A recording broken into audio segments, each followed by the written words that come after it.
Isang mapagpalang araw po sa ating lahat. Ako po si Nicole Castillo and welcome po sa aking daily devotion. So, ang topic po natin ngayon is Adam and Eve, the fallen world. So, the fallen world began with Adam's sin and will end at the return of Christ. Humanity now lives in a reality marked by corruption, death, and separation from God. Yet from the moment of the fall, God initiates redemption. This redemptive work unfolds in two stages.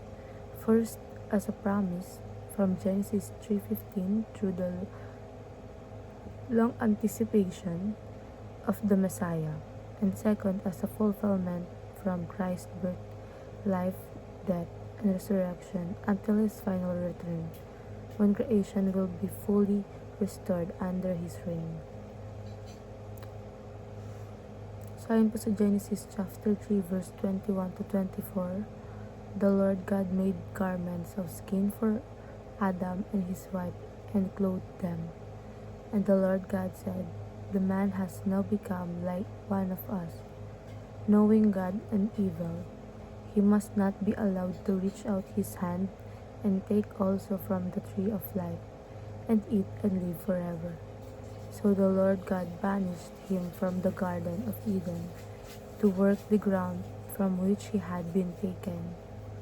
After he drove the man out, he placed on the east side of the Garden of Eden cherubim and a flaming sword, flashing back and forth to guard the way to the tree of life. So, ayon po sa ating katuruan, corruption, humans are born sinful. So, bilang tao, pinanganak tayo na may kasalanan. Dahil sa fall of man, ibig sabihin natural sa atin ang magkamali, maging makasarili at lumayo sa Diyos.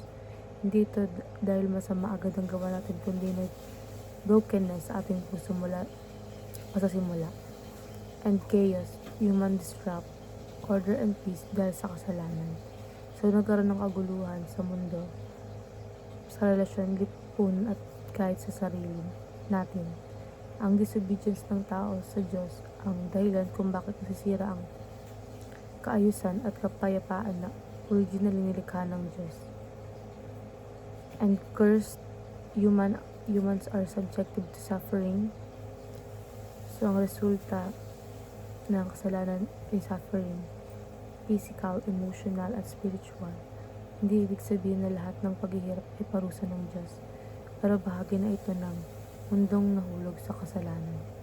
And sa applications, accept human suffering as a part of the Christian life and aim for God's glory by living a Christ-centered life and align with the Spirit's directions amid chaos and suffering. Maraming salamat.